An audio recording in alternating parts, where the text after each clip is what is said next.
evening. Thank you very much, Commissioner, for us to be here today and listen to us. My name is Toya Nguyen, and I'm a victim advocate at Victim Services of South Philadelphia. On December 3rd, I received a phone call from another advocate asking if I can get to South Philly High School immediately. He told me there was a large group of students assaulted earlier. As I hung up the phone, sadly, I wasn't surprised. I have been part of a group of advocate meeting for over a year with the district to express our concern about the safety of Asian students at Southern. Many of us expected it would come to this, and we let the district know our concern. When I arrived at the Southern, I saw the group of Asian students congregated in the auditorium with some of the parents and school staff. Someone told me they were waiting for the police to arrive. As I looked around, I saw students with bruises and cuts on their faces. There were female students in front of the victim crying, holding each other. Students who were not directly attacked were still traumatized by witnessing these attacks and their aftermath. Parents didn't know what was going on. It was very chaotic. Many of the students appear injured. I have worked for several years with victims, but this was a day I never forget. I want to address the issue of crisis response and what basic element must be in place for crime victims to move forward in their lives. The National Organization of Victim Assistance, NOVA, had decades of experience in crisis response, starting with their response to the Oklahoma City bombing. They have written the Victim Service Bible on the topic.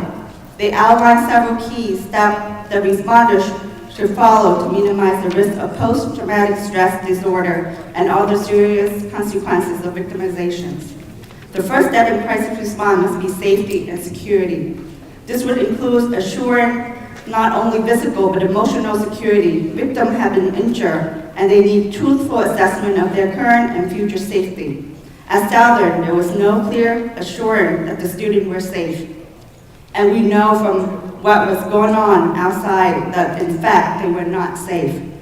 The second step in the crisis response is ventilations and validations. At the NOVA, folks say victims need to tell their story over and over again. The repetitive process is a way of putting a piece together and cognitively organizing the event so that it can be integrated into a survival life.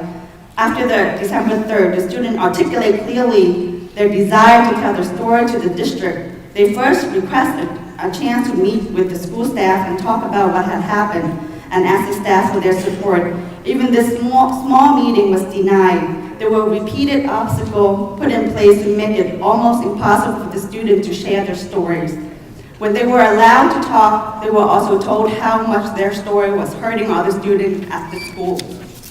That was never their intention. They just wanted to tell the truth about what happened to them. The last phase is good crisis response is prediction and preparations.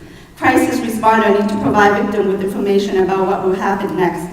The most important information, according to NOVA, is practical information. There was little or no communication with students and their parents about what actually happened that day. A no went home referenced an incident outside of school.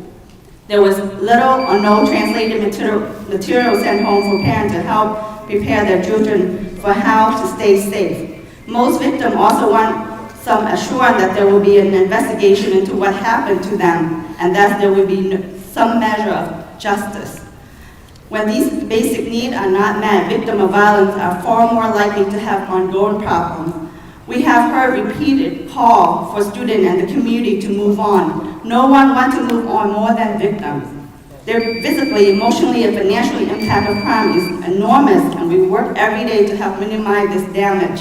We want and need the district to help. They need to be safe, they need to tell their story, and they need clear information about what to expect moving forward. Only then can the healing Dr. Ackerman has talked about begin. Thank you.